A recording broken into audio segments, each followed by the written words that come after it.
વિદ્યાર્થી મિત્રો નમસ્કાર. હું ઉદયનસિંહ ચાવડા, નવરંગ માધ્યમિક શાળા, વિષય ગણિત, ધોરણ 10. વિદ્યાર્થી મિત્રો, આપ સૌ જાણો છો, આપણે ઘણા સમયથી કોરોનાની મહામારીની પરિસ્થિતિને કારણે શાળામાં ઉપસ્થિત નથી રહી શકતા, ત્યારે જુદા જુદા પ્રયાસો દ્વારા આપણો અભ્યાસ સતત ચાલુ રહે તેવા પ્રયત્નો કરવામાં આવી રહ્યા છે. આજે આપણે ઓનલાઈન શિક્ષણ કાર્યક્રમ દ્વારા આપણો આગળનો અભ્યાસ આજે કરીશું. મિત્રો, ગણિતના પ્રકરણ 8 ત્રિકોણમિતિ, જેને અંગ્રેજીમાં ટ્રિગોનોમેટ્રી કહેવાય, એનો આજે આપણે અભ્યાસ કરીશું. ત્રિકોણમિતિનો અંગ્રેજી શબ્દ છે ટ્રિગોનોમેટ્રી. એમાં 3 ગ્રીક શબ્દો છે. પહેલો છે ટ્રાય, જેનો અર્થ થાય 3. બીજો એક ગ્રીક શબ્દ છે એમાં GON, ગોન, જેનો અર્થ થાય બાજુ. અને ત્રીજો ગ્રીક શબ્દ છે મેટ્રોન, જેનો અર્થ થાય માપ. એટલે ત્રિકોણમિતિ ત્રિકોણની બાજુઓ તથા ખૂણાઓ વચ્ચેના સંબંધનો અભ્યાસ કરતો વિષય છે. મિત્રો, કાટકોણ ત્રિકોણ જ્યારે આપણને આપવામાં આવે ત્યારે જ આપણે ત્રિકોણમિતિને લાગુ પાડી શકીએ. આપણે જાણીએ છીએ કે ત્રિકોણના 3 ખૂણામાંથી એક કાટખૂણો હોય તો બાકીના 2 ખૂણા લઘુકોણ જ હોય. તો એવા સંજોગોમાં આપણે કાટકોણ ત્રિકોણમાં રહેલા લઘુકોણોની સાપેક્ષમાં તેની બાજુઓના ગુણોત્તરો વિશે આપણે આજે આ પ્રકરણમાં ચર્ચા કરીશું, જેને આપણે ત્રિકોણમિતીય ગુણોત્તરો તરીકે ઓળખીએ છીએ. હવે તમને એવો પ્રશ્ન થાય કે આ ત્રિકોણમિતીય ગુણોત્તરો કયા કયા છે, તો એ આપણે આજે વારાફરતી જોઈશું, એટલે તમને એના વિશે ખ્યાલ આવશે. મેં હમણાં કહ્યું એમ, ત્રિકોણમિતિ એ કાટકોણ ત્રિકોણમાં જ મોટે ભાગે આપણે લાગુ પાડી શકીએ. હું અહીંયા કાટકોણ ત્રિકોણ દોરું છું, જેમાં મેં ખૂણો બી કાટખૂણો રાખ્યો છે. એટલે બાકીના બંને ખૂણા એ લઘુકોણો થશે, એ અને સી. એટલે આપણે આ એક ત્રિકોણ ABC કાટકોણ ત્રિકોણ દોર્યો, જેમાં ખૂણો બી કાટખૂણો છે, એટલે કે બાકીના 2 ખૂણો એ અને ખૂણો સી લઘુકોણ છે. હવે જે ત્રિકોણમિતીય ગુણોત્તરો છે એ ટોટલ આપણી પાસે 6 ત્રિકોણમિતીય ગુણોત્તરો છે, જેને આપણે યાદ રાખવાના છે. પહેલો ગુણોત્તર છે એને આપણે સાઇન કહીશું, SINE એનો સ્પેલિંગ થાય. બીજો ત્રિકોણમિતીય ગુણોત્તર છે એને કોસાઇન કહેવાય. ત્રીજો ત્રિકોણમિતીય ગુણોત્તર છે એને ટેન્જેન્ટ કહેવાય. ચોથો ત્રિકોણમિતીય ગુણોત્તર છે એ સાઇનનો વ્યસ્ત છે. આપણે આ પહેલા 3 ક્રમમાં ગુણોત્તરો લખ્યા, હવે ત્રણેયના વ્યસ્ત ગુણોત્તરો પાછા એ જ ક્રમમાં લખીશું. એટલે પહેલાનો વ્યસ્ત ચોથો લખીશું, બીજાનો વ્યસ્ત પાંચમો લખીશું, એ પ્રમાણે. સાઇનના વ્યસ્ત ગુણોત્તર ત્રિકોણમિતીય ગુણોત્તર છે એને કોસેકેન્ટ તરીકે ઓળખવામાં આવે છે. પછી એ જ રીતે કોસાઇનના વ્યસ્ત ગુણોત્તરને આગળથી CO કાઢી નાખો એટલે સેકેન્ટ તરીકે ઓળખવામાં આવે છે. અને છઠ્ઠો ત્રિકોણમિતીય ગુણોત્તર છે એ ત્રીજા એટલે કે ટેન્જેન્ટનો વ્યસ્ત છે, જેને આ સ્પેલિંગ ટેન્જેન્ટની આગળ CO લગાડી દેવાનું છે, એટલે એને કોટેન્જેન્ટ કહેવાય. એટલે આ રીતે કુલ આપણી પાસે 6 ત્રિકોણમિતીય ગુણોત્તરો છે. હવે આ ગુણોત્તરોના નામ એટલા લાંબા છે ને, એટલે એને ટૂંકમાં આપણને લખવાની છૂટ આપેલી છે. એટલે ટૂંકમાં દરેકને ગુણોત્તરને કેવી રીતે લખાય, જે આપણે હવે આ લાંબા નામ યાદ ના રહે તો કંઈ નહીં, પણ એના ટૂંકમાં નામ યાદ રાખવાના છે. એટલે આ સાઇનના બદલે એના પહેલાં 3 અક્ષર એટલે કે સાઇન SINE વાપરી શકીએ. પછી અહીંયા પણ એના પહેલાં 3 અક્ષર કોસાઇનના બદલે કોસ વાપરી શકીએ. એટલે હવે આ બધા આપણે વાપરવાના નથી, ફરજિયાત આ ટૂંકાક્ષરી નામ જ વાપરવાના છે. પછી અહીંયા પણ પ્રથમ 3 અક્ષર એટલે એને tan ગુણોત્તર કહેવાય. અહીંયા પહેલાં 3 લઈએ તો કોસ અને આ કોસ સરખું થઈ જાય એટલે થોડા વધારે, એટલે પહેલાં 5 અક્ષરોનો ઉપયોગ કરીશું. કોસેક તરીકે ઓળખવામાં આવે છે. અહીંયા પહેલાં 3 અક્ષર એટલે સેક અને અહીંયા પહેલાં 3 અક્ષર એટલે કોટ. આમ આ 6 ગુણોત્તર. હવે આપણે આ ટૂંકા 6 નામ યાદ રાખવાના છે, આ લાંબા નામ યાદ રાખવાના નથી. પણ આનું લાંબુ નામ આ થાય, આનું આ લાંબુ નામ થાય, એવું આપણા નોલેજ માટે જરૂરી છે, એટલે મેં તમારી સમક્ષ મૂક્યું. ઓકે, હું માનું છું ત્યાં સુધી આટલું બધાને બરાબર સમજાઈ ગયું છે. ઓકે, છતાં પણ ક્યાંય આપણને સમજણ ના પડે તો આ વિડીયો આપણે વારંવાર જોઈને આપણે સતત એમાં ધ્યાન આપીશું તો આપણને કોઈ પ્રશ્ન રહેશે નહીં. ઓકે, હવે આ દરેક ત્રિકોણમિતીય ગુણોત્તરોનું કોઈ ચોક્કસ સૂત્ર છે જેના દ્વારા આપણે એની કિંમતો મેળવવાની છે. બહુ સહેલું છે, આખું પ્રકરણ સૂત્ર ઉપર આધારિત છે. જો તમે બરાબર સૂત્ર યાદ કરી લેશો અને યોગ્ય સૂત્રનો યોગ્ય જગ્યાએ ઉપયોગ કરશો તો તમને ક્યાંય કોઈ તકલીફ પડશે નહીં. ઓકે, હવે સાઇનનું સૂત્ર છે એને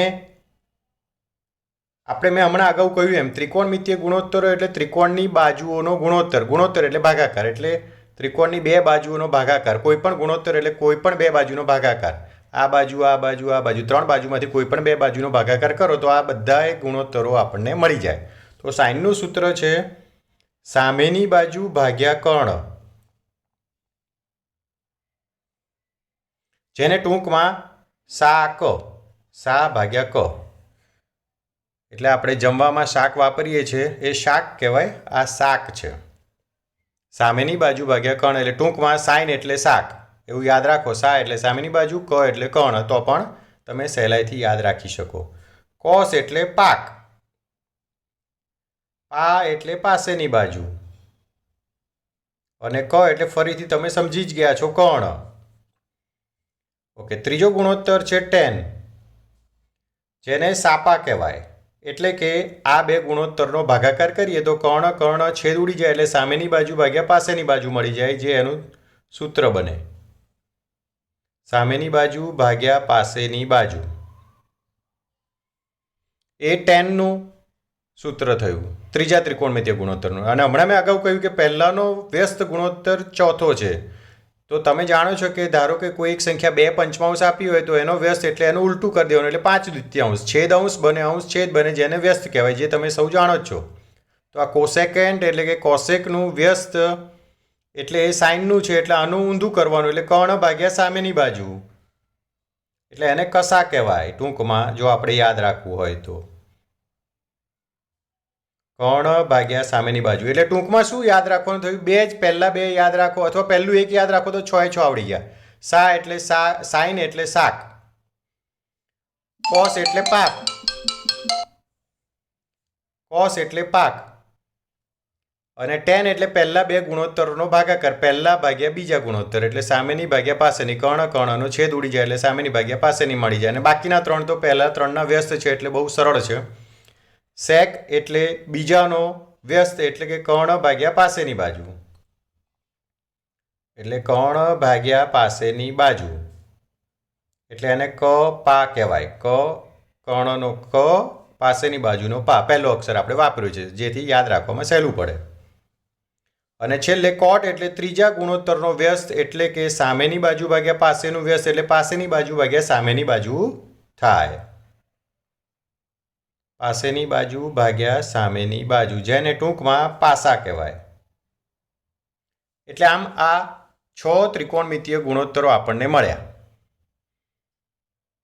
6 યાદ રાખવામાં હવે આપણને સમજણ પડી ગઈ. ટૂંકમાં કોઈ પણ 2 બાજુનો ગુણોત્તર એટલે કે ભાગાકાર છે. હવે આપણને પ્રશ્ન થાય કે સામેની બાજુ કોની, પાસેની બાજુ કોની, કર્ણ કોની, તો આપણે આકૃતિ દ્વારા સમજી લઈએ.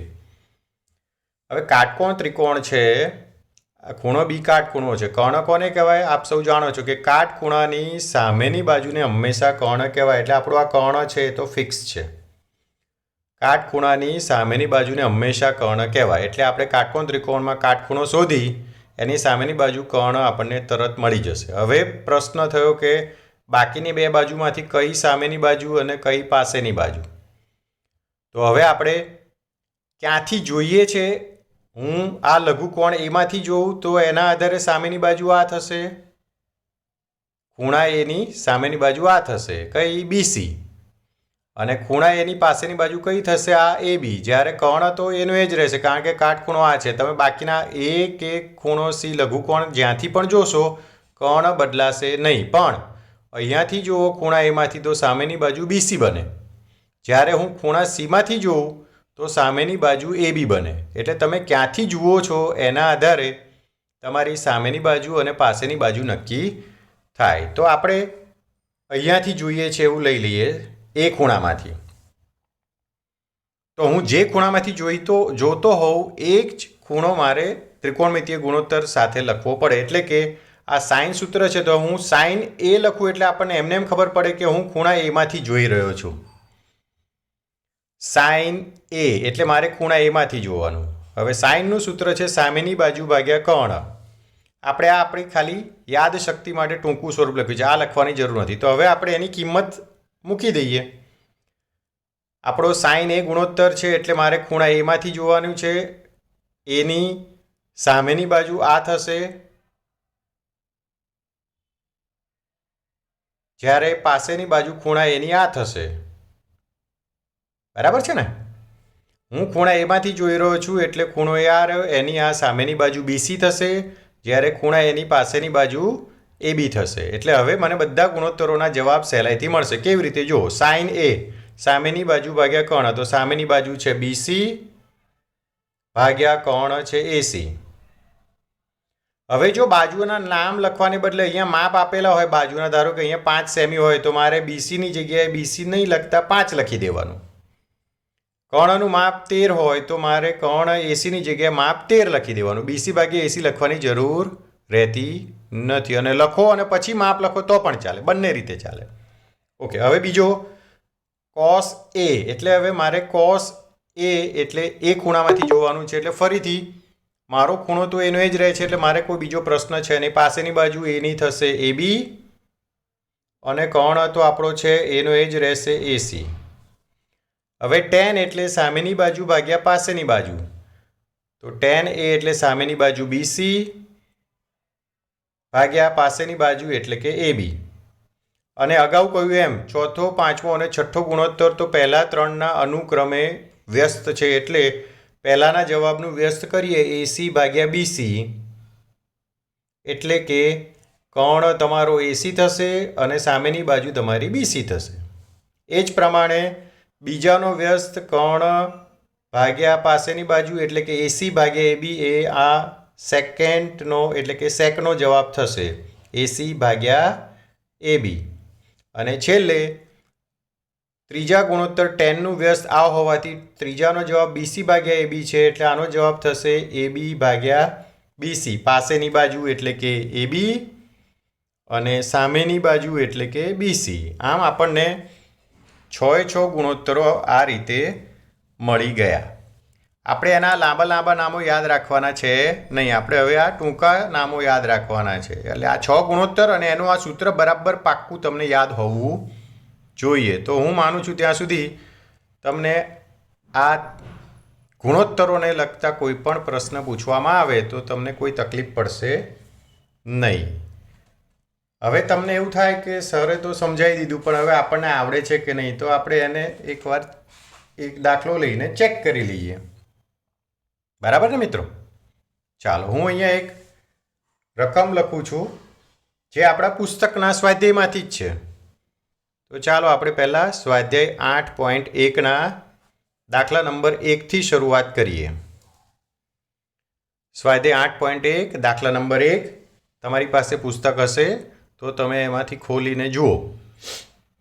એમાં એવું આપેલું છે ત્રિકોણ ABCમાં ખૂણો B કાટખૂણો છે. એટલે હું આકૃતિ દોરું.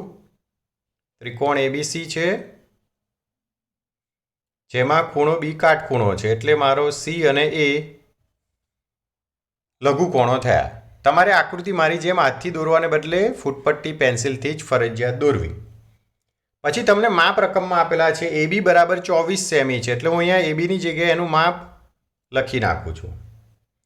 બીસીનું માપ 7 સેમી છે એ હું અહીંયા આકૃતિમાં લખી નાખું છું. એટલે આ બે બાજુના માપ તમને આપેલા છે, ત્રીજી બાજુનું માપ નથી. જો આપણી પાસે 3 બાજુના માપ હોય તો તમે જાણો છો એ પ્રમાણે આ 3 બાજુના માપ ખબર હોય તો આપણે આ બધા 6 ગુણોત્તરોના જવાબ મળી જાય. તો આપણે ત્રિકોણમાં 2 બાજુનો માપ હોય, કાટકોણ ત્રિકોણમાં ત્રીજી બાજુનું માપ કઈ રીતે શોધી શકીએ તમે આ અગાઉના ધોરણોમાં શીખી ગયા છો. પાયથાગોરસ પ્રમેયથી યાદ આવ્યું? જો યાદ ના હોય તો હું અહીંયા તમને યાદ કરાવી દઉં. ત્રિકોણ આપણો એબીસી છે જેમાં ખૂણો બી કાટખૂણો છે એટલે કર્ણ એસી થાય તો પાયથાગોરસનું સૂત્ર છે કર્ણનો વર્ગ બરાબર, એટલે આપણો કાટખૂણો બી છે એટલે કર્ણ એસી થાય. એટલે પાયથાગોરસનું સૂત્ર હું શબ્દોમાં બોલું છું એવી રીતે યાદ હોવું જોઈએ. કર્ણનો વર્ગ બરાબર બાકીની બે બાજુઓના વર્ગોનો સરવાળો, એટલે બાકીની બે બાજુ એ બી અને બીસી છે એમના વર્ગોનો સરવાળો. આ પાયથાગોરસનું સૂત્ર છે.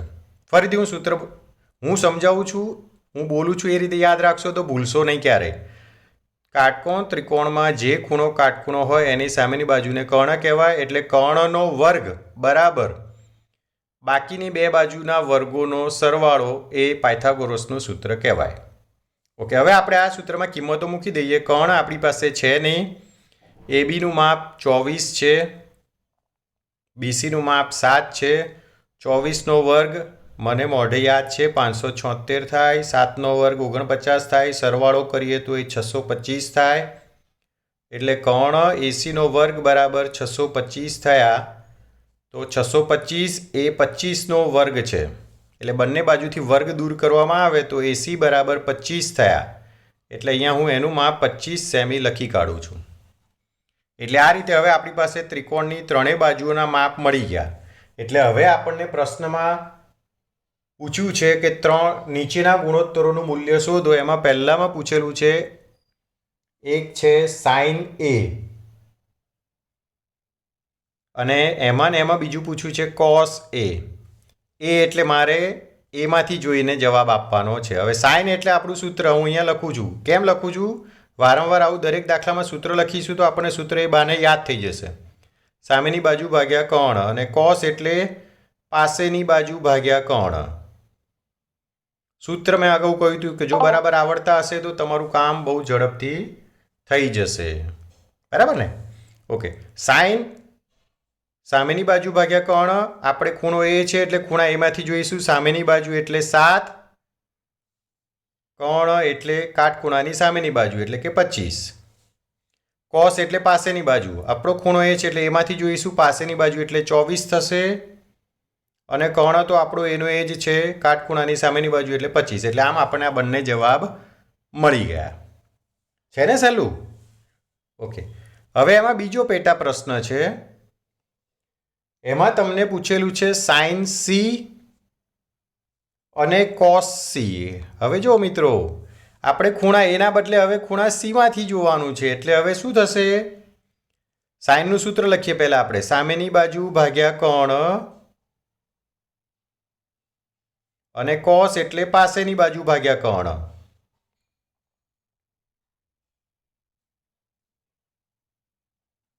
હવે આપણે ખૂણા સીમાંથી જોવાનું છે. તો ખૂણો સી આપણો આ રહ્યો, તો ખૂણા સીની સામેની બાજુ થશે 24, એટલે સામેની બાજુ આપણી 24 થશે. અને કર્ણ તો આપણો કાટખૂણો બદલાતો નથી એટલે કર્ણ તો એનો એ જ રહેવાનો છે એટલે કે 25. કોસ એટલે પાસેની બાજુ ભાગ્યા કર્ણ સૂત્ર છે. તો કોસ સી એટલે હવે મારે ખૂણા સીમાંથી જોવાનું છે એટલે પાસેની બાજુ 7 થશે અને કર્ણ તો મારો એનો જ રહેશે એટલે 25. એટલે આ રીતે આપણને આ બીજા પેટા પ્રશ્નમાં પણ બંને ગુણોત્તરો જે માગ્યા છે જવાબો આપણને મળી ગયા.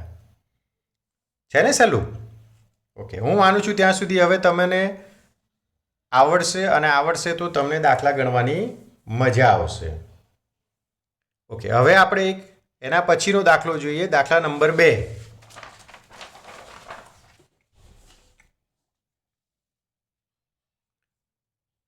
સ્વાધ્યાયનો દાખલા નંબર 2 છે. એમાં તમને એક આકૃતિ દોરીને આપેલી છે. આકૃતિ 8.13. હવે આકૃતિ 8.13 કઈ છે તો હું અહીંયા દોરી કાઢું છું. એ તમારું પુસ્તક ખુલ્લું હશે તો તમને ખ્યાલ આવી જશે કે સરે બરાબર જોઈને દોરેલું છે. તમને આકૃતિ 8.13માં એક ત્રિકોણ PQR આપેલો છે જેમાં ખૂણો Q કાટખૂણો આપેલો છે. ખૂણો Q કાટખૂણો આપેલો છે. તમને બે બાજુનું માપ પણ આકૃતિમાં આપેલા છે. PQનું માપ 12 સેમી આપેલું છે અને PRનું માપ 13 સેમી આપેલું છે.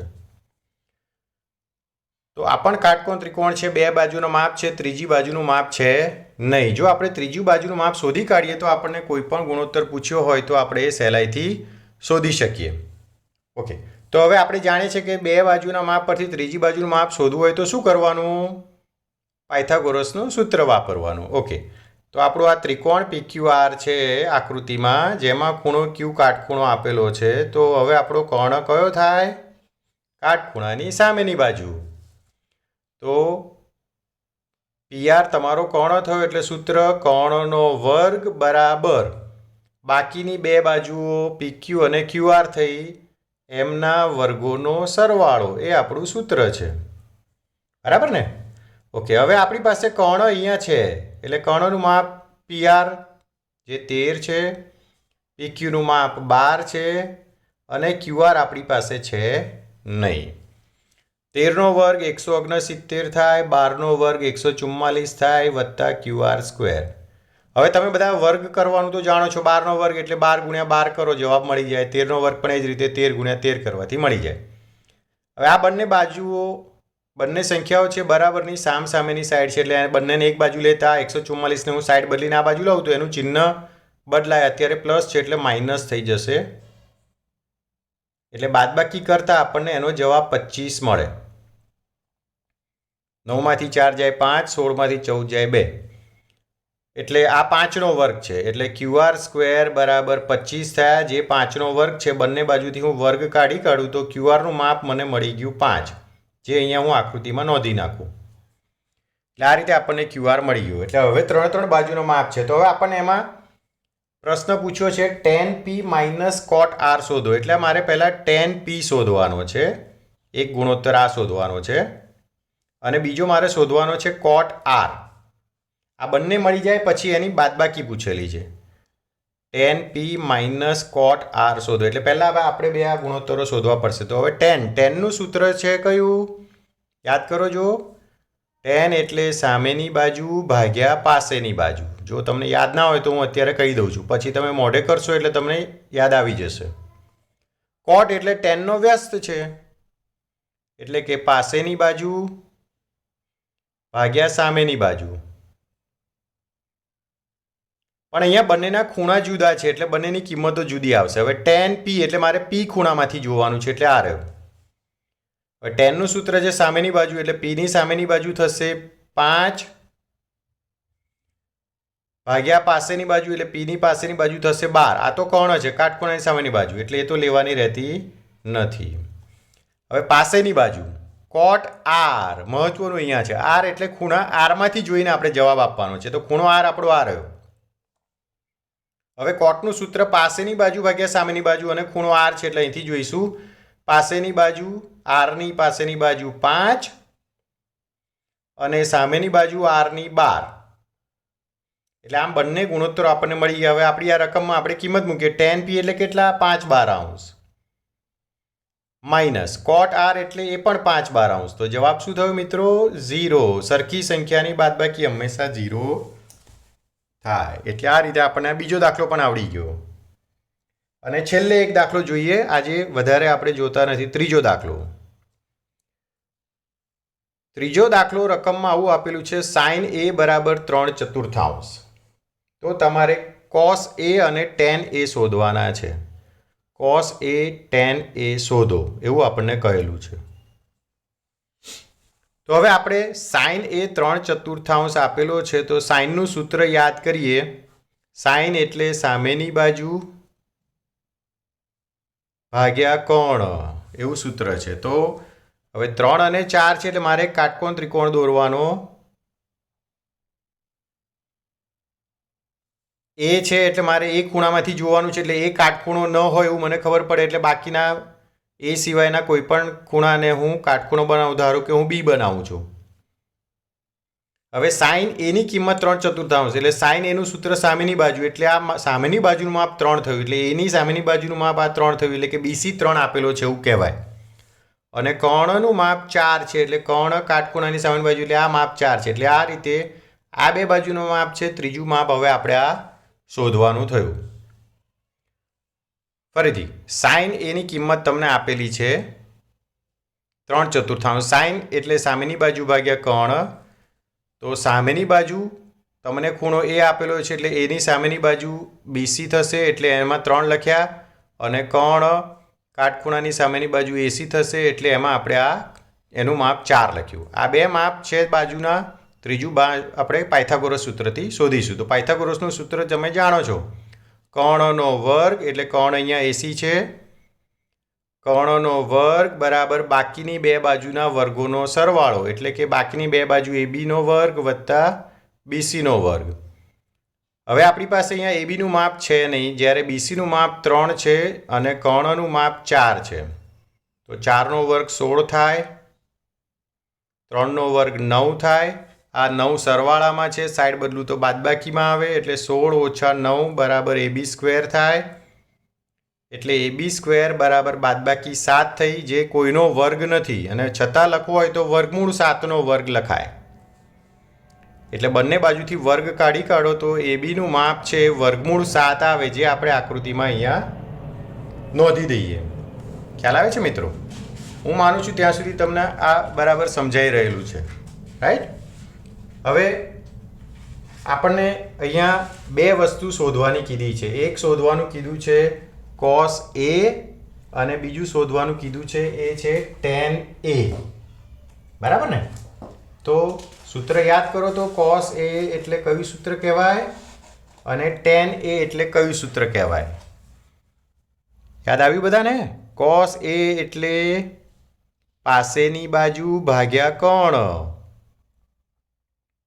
અને બીજું આપણે શોધવાનું છે tan A એટલે tan નું સૂત્ર છે સામેની બાજુ ભાગ્યા પાસેની બાજુ.